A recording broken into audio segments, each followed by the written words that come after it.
and thank you for the invitation. So this is the work that I'm going to present is based upon joint work with Sylvain Gandon.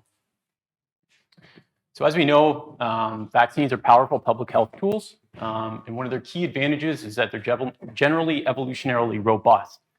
So whereas pathogen adaptation has rapidly evolved to antivirals and antibiotics, we see this occur with less frequency with vaccines. Okay. Even though it is comparatively rare, vaccine-induced pathogen evolution can and does occur. And there's effectively two main adaptive routes through which pathogens adapt to vaccination. The first, I think we're probably all familiar with, and this is antigenic evolution, leading to the escape from the vaccine-induced immune response. So for example, we see this with influenza. So it requires us to annually update the influenza vaccine based upon what is circulating in the population.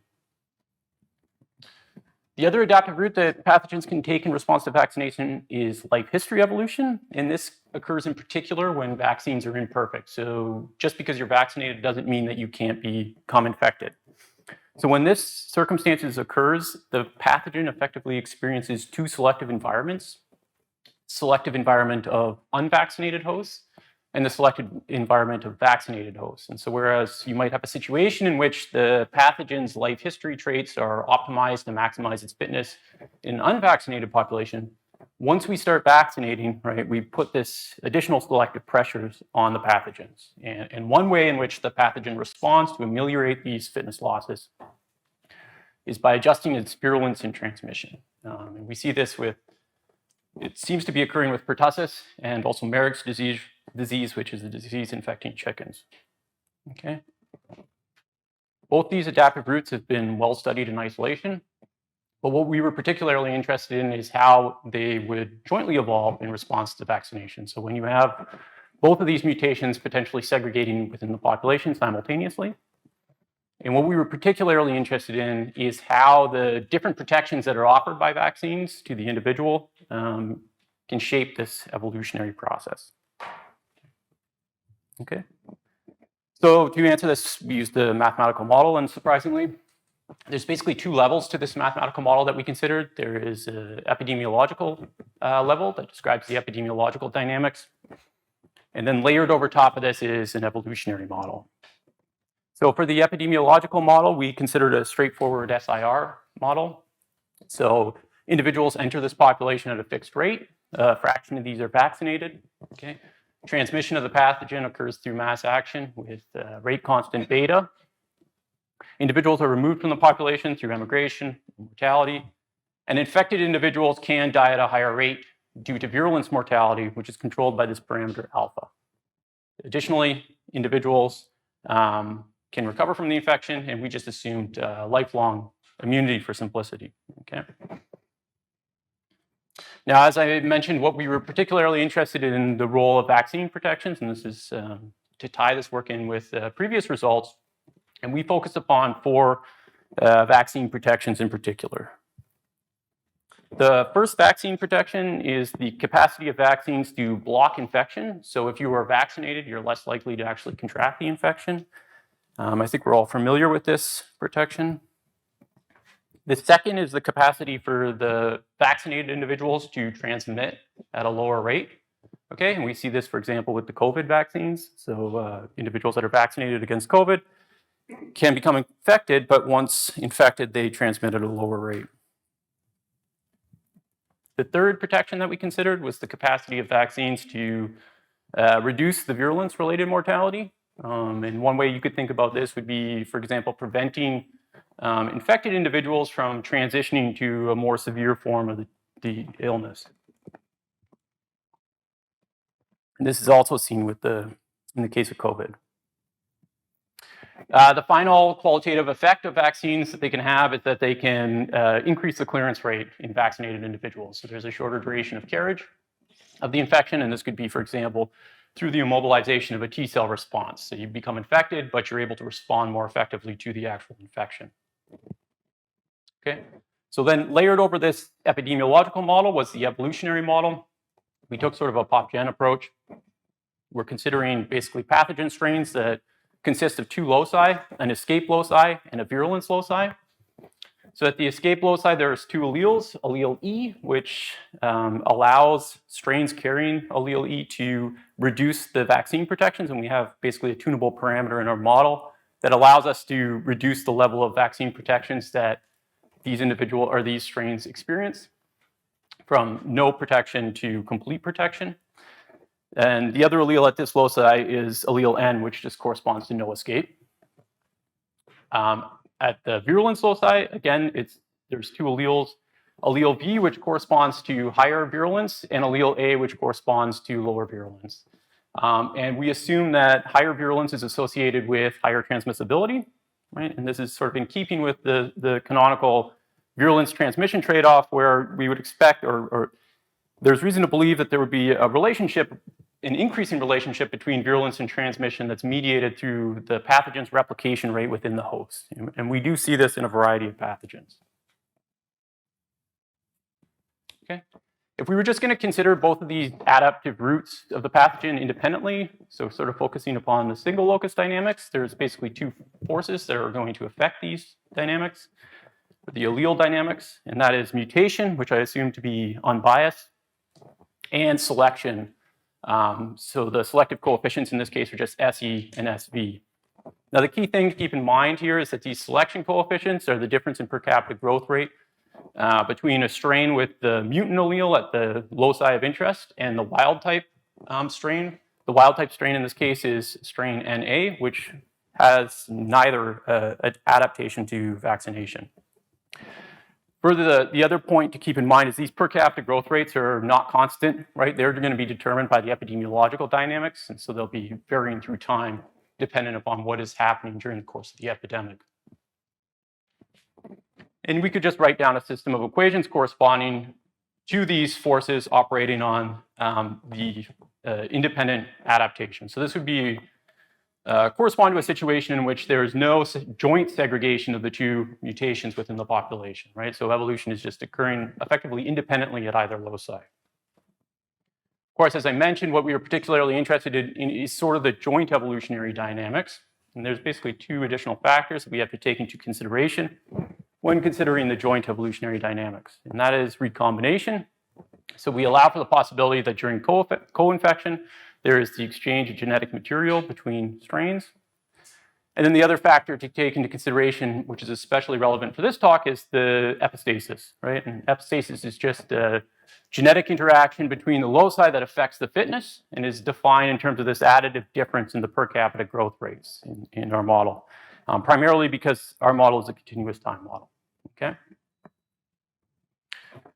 Once we take into account these two forces, it modifies the dynamics of the allele frequencies, as I've shown here. And there's basically two effects.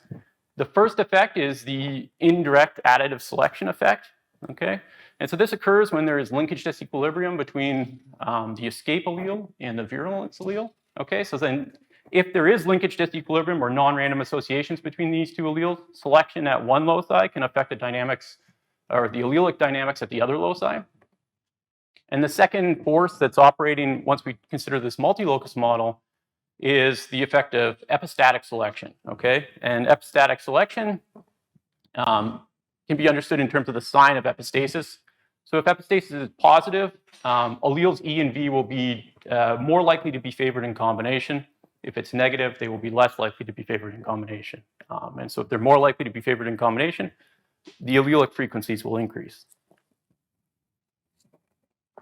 So when we're considering the multilocus dynamic, we would also have to take into account a third equation, which describes the dynamics of linkage disequilibrium. So this D quantity, I'm not showing you the equation here.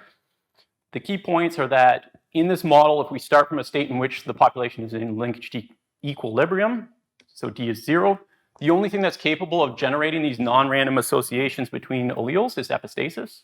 And epistasis will generate same sign linkage disequilibrium. Further, LD will be removed from the population by recombination. So obviously, recombination doesn't affect the allelic frequencies because it's just shuffling things about across genetic backgrounds. Okay. Because our primary focus is upon sort of the joint segregation of these mutations in this joint evolutionary process, the key quantity to understand sort of this multilocus model, at least within the context of what I want to talk about today, is the epistasis, in particular the sign of epistasis. And so as I mentioned, if epistasis is positive, alleles E and V will be favored in combination, and whereas if epistasis is negative, they'll be disfavored in combination. So you can think about, in the case of positive epistasis, this would be like the leading to the creation and formation of these sort of super strains that we hear about in the media when we're talking about, for example, COVID, right? For these recombinant strains to be highly deleterious and have a strong selective advantage, you need this positive epistasis, right, to generate some benefit of those mutations combining. Okay, and so because of this, what I want to do is basically consider what forces in our model create epistasis or produce epistasis, and then I want to consider how the different vaccine protections shape the sign of epistasis before then considering the dynamical implications. So the first step is the production of epistasis. So as I mentioned, epistasis is defined in terms of these per capita growth rates, which are dynamically varying quantities dependent upon the epidemiological dynamics. And there's two forces in this model that create epistasis.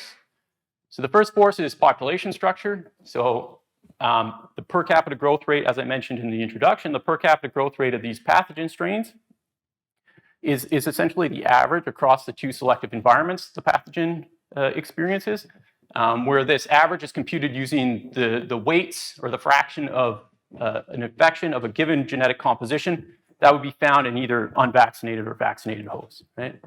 Since these weights temporally vary and will also be dependent upon the genetic composition of the strain of interest, right? These are not going to vanish from the epistatic term, and consequently, they will lead to epistasis being produced. Okay, so the fact that the different strains will differentially experience the selective environments will produce epistasis. The second way in which epistasis is produced in this model is through non-additive interactions between the parameters that are associated with the virulence loci, so either alpha or beta, and the vaccine protection. So the vaccine protections you can sort of conceptually think as being associated more so with the escape loci, right? And this is in some sense, although I think justified, is a modeling assumption, right? So if you think about something like virulence, the vaccine protection that reduces virulence will disproportionately affect more virulent strains, right? Because of the fact that we've modeled this in a multiplicative fashion. You could consider an alternate model in which the vaccine protection was the protection that the vaccine offered in terms of reducing virulence was fixed and sort of independent of the actual amount of virulence of the infection. And in that case, there would be no epistasis produced. And so I'm only highlighting these differences between population structure and these interactions is because in some sense, the population structure is an emergent property of the model, whereas these non-additive interactions between the parameters at the different loci is in some sense a modeling assumption. And the key thing for both of these factors that produce epistasis is how they disproportionately affect the different alleles. So both of these factors, population structure and non-additive interactions, will disproportionately affect allele N, which is the non-escape allele, over allele E, which is the escape allele. And this is, I think, is intuitive because allele E basically buffers you from the actual vaccine protection, so you're less affected by this in terms of your per capita growth. But it will also disproportionately affect allele V, which corresponds to the more virulent infections over allele A, so the less virulent infections. For the non-additive interactions, I think this is straightforward because of it being a multiplicative interaction, so it's going to disproportionately affect the larger quantities, which is associated with the allele V. For population structure, the reason why this occurs, which I'm not going to go into in detail, is because a greater fraction of more virulent infections will be found in vaccinated hosts rather than in unvaccinated hosts. Consequently, more virulent infections tend to be disproportionately impacted in terms of their per capita growth rate by the vaccine protections. Okay, so now that we know that what produces epistasis, I want to consider how the different classes of vaccine protections that I outlined when I was framing the epidemiological model impact the sign of epistasis. Okay. So first consider vaccines which affect transmissibility of the pathogen. So this could occur either in our model through either blocking infection or reducing transmission, okay? This is going to produce epistasis or manipulate the per capita growth rates differentially, both in terms of the role of population structure, so the fraction of infections that are found within unvaccinated and vaccinated hosts, but also through these non-additive interactions across the parameters, okay? And the way to understand sort of intuitively what sign of epistasis will be produced by these protections, just suppose that we're in a situation in which escape is cost-free and escape is complete. And suppose I just turn off all the vaccine protections, okay? So in this case, the escape loci is effectively neutral, okay? And so we'd be starting from a situation in which we have a neutral loci for the escape allele with some non-neutral loci for the virulence allele. There can't be any genetic interactions in terms of fitness when you have a neutral loci, so epistasis would initially be 0 in this case, right? Then imagine turning on the vaccine protections, right? So this is, when I turn on the vaccine protections in this case, because escape is complete, this is not going to affect the per capita growth rates of strains with the genetic background E, right? Because they're completely able to evade the vaccine protections. But what it is going to do is it's going to affect the per capita growth rate of strains carrying the allele N, right? Because they are not able to escape the vaccine protections. And specifically, the way in which it's going to affect their per capita growth rate is we're removing transmission opportunities, right? And so this is going to decrease the per capita growth rate of the genetic background N relative to the genetic background E, right? As I've indicated here. As I mentioned, both the effects that produce epistasis, so population structure and these non-additive interactions, will disproportionately affect the fitness or the per capita growth rate of the more virulent infections, so strain NB in this case. Consequently, this term that I've highlighted in yellow will be larger in magnitude than this other term, and so the epistasis that would be produced from vaccines which reduce transmissibility will be positive epistasis. So the alleles E and V will be favored in combination. Yeah. And this holds when we relax the assumption of escape, provided that, or escape being complete, provided that escape provides a significant enough effect. Okay. Let's consider what happens when we have vaccines which reduce virulence. Okay. So this will affect epistasis or produce epistasis both through population structure and these non-additive parameter interactions. Again, suppose that we're in a situation in which escape is complete. And we start from a situation in which I've turned off all the vaccine protection. So we start from a state in which there's 0 epistasis. Now imagine turning on the vaccine protection, specifically the reduction in virulence, okay? And so what this is going to do is it's going to unaffect the genetic background E. In the case of the genetic background N, it's going to actually increase the fitness or per capita growth rate of these strains, right? Because by reducing the virulence mortality, you are effectively increasing the duration of infection, which is inherently positive for the pathogen, right? And so we see an increase in the per capita growth rate of the strains on the genetic background N. These effects are again going to disproportionately affect the fitness of the more virulent infection, both through population structure and these non-additive interactions. And consequently, vaccines reducing virulence will produce negative epistasis, and so disfavor the escape allele and the virulence allele in combination, okay? And the final thing is just sort of the counter to the case in which vaccines reduce virulence, and this is the situation in which vaccines increase clearance rate. So there's no non-additive interactions here between the clearance rate parameter and the virulence loci. Consequently, the only way epistasis is produced in this case is through population structure. So you need some intermediate fraction of individuals to be vaccinated. And what happens is just the opposite of the case in which vaccines reduce virulence. So by increasing clearance rate, you're putting the genetic background N at a selective disadvantage. That causes a decrease in the per capita growth rates, right? And these effects are going to be disproportionately felt by the more virulent infection, causing vaccines increasing clearance rate to produce positive epistasis. So vaccines which increase clearance rate or affect or decrease transmissibility produce positive epistasis, whereas vaccines which reduce virulence mortality produce negative epistasis. Okay? And so I just want to conclude by considering sort of some of the dynamical implications of the sign of epistasis and how it affects the joint evolutionary dynamics.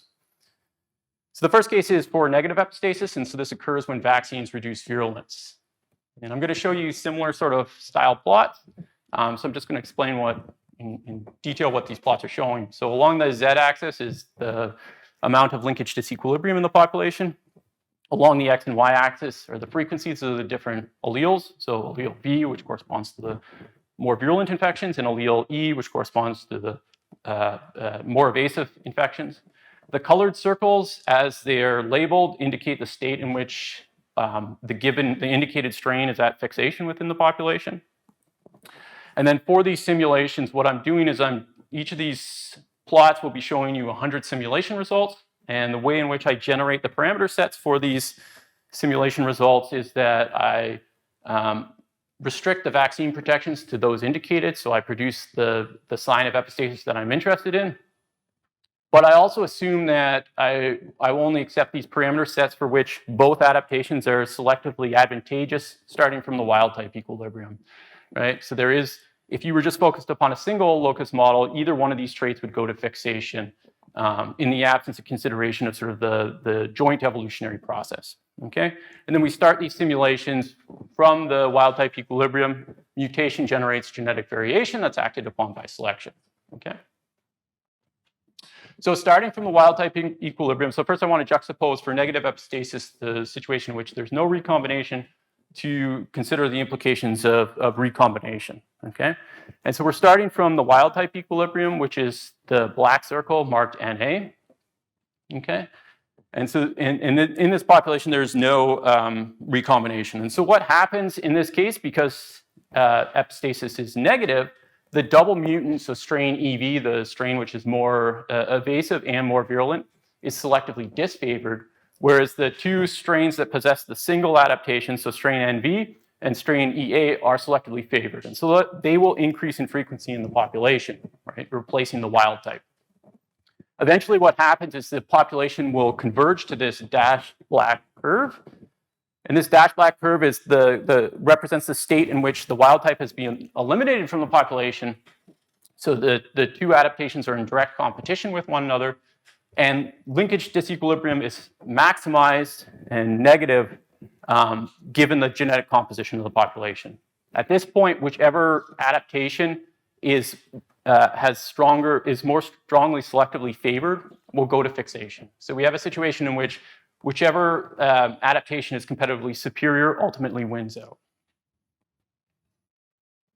Now let's consider turning on recombination. So I'm using the exact same parameter set in the plot on the right as I did on the left, with the caveat that now I've turned on recombination. And so what you can see, so recombination, as I mentioned, it removes linkage disequilibrium from the population, right? And so what you can see is that the linkage disequilibrium that was occurring in the plot on the left no longer has the chance to build up. And so basically the way in which the population evolves is it takes a more direct route to the fixation of either strain EA or strain NV.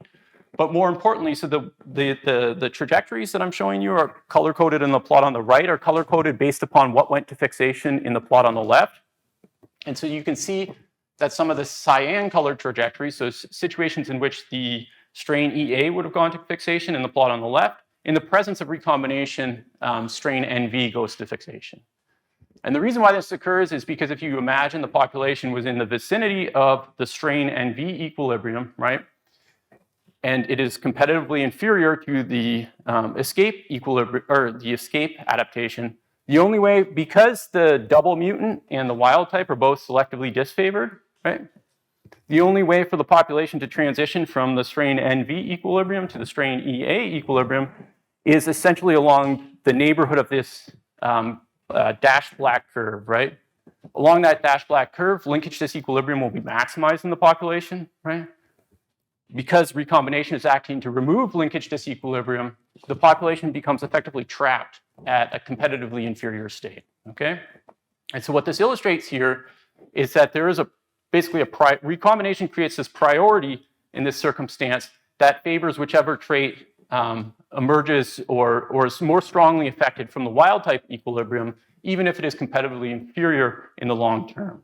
Okay, this is problematic in terms of vaccination campaigns because frequently what happens, what is the standard prediction of virulence evolution, is that increasing virulence and increasing transmission is strongly favored in maladapted populations because there's typically an abundance of susceptible hosts. Okay, and so in this case, we can have a situation where a more virulent strain would become effectively locked in, even though escape is competitively superior.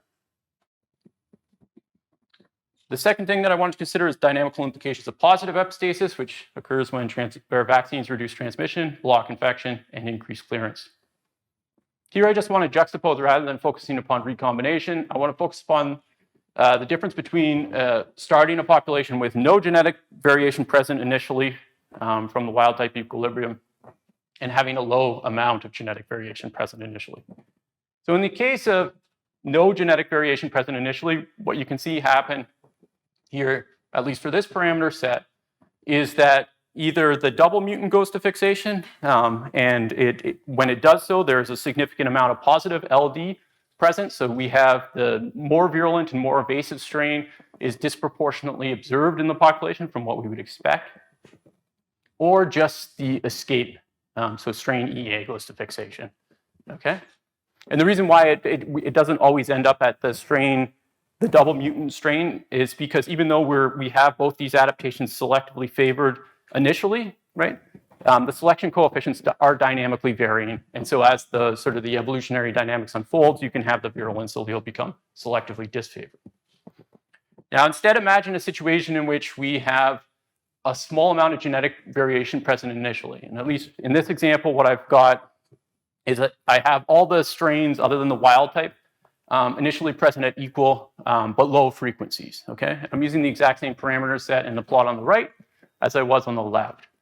And so here what you see is that the results are quite striking in the sense that in all of these trajectories, what happens is that a significant amount of positive LD will build up in the population as the population basically evolves towards the double mutant equilibrium.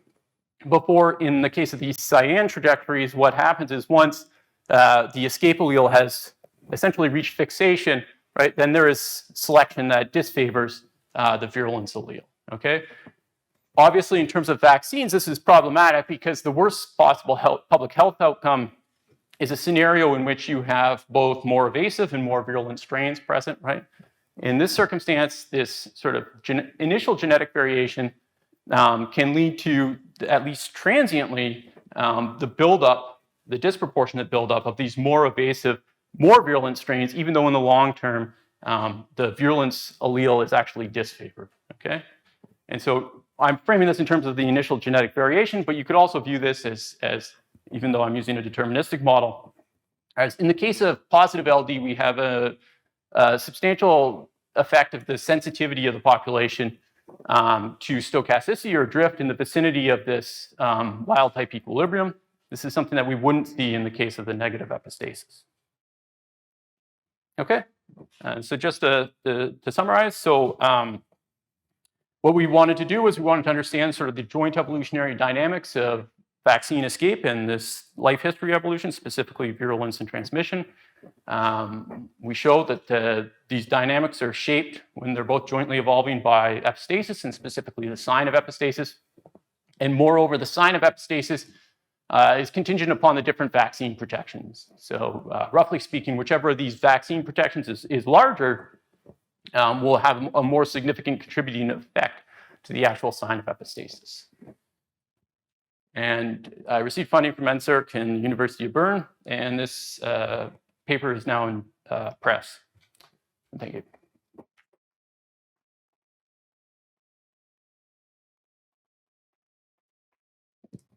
Okay, thank you very much for this very nice talk. There's some questions or comments in the room. We'll have time for maybe 1 or 2 questions if they're short. Go ahead. Thank you. Thank you very much. My question is about the course of epidemics. Maybe I missed something, but at some point there was a I of T as a parameter of your genetic. The population structure? No, the population dynamics. The recombination rate was proportional to the number of infected. Yeah. So, sorry. So the way in which recombination is modeled in these epidemiological models is that, so rather than in sort of a typical PopGen framework, the rate of recombination depends upon the density of infections, right? Because that determines how likely it is for co-infection to actually occur. And so the more infections are present in the population, the more likely there's going to be the genetic exchange material. Yeah. Thank you. So my question is it a fixed parameter in your analysis, or do you consider also the course of epidemics where you have a breakthrough and then like short-term evolutionary dynamics and then long-term dynamics? Yes. So in at least in this model that we use, it is a temporally varying quantity because it's part of the epidemiological dynamics. Okay, you have both problems running together. So yeah, the density of infected, number of infected, and okay. Yes, but so even though it will dynamically change, all the results that I showed you, we were starting from the wild type equilibrium, and so you wouldn't see the same degree of variation in the total density of infections that you would see through, for example, an epidemic process, right? Because there is, at least in the situation before we start running the evolutionary dynamics,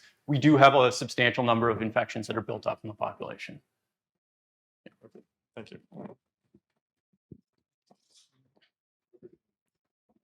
Okay, so just since we're already running 2 minutes late, if there are no more questions, let's just thank the speaker and move on to the next talk.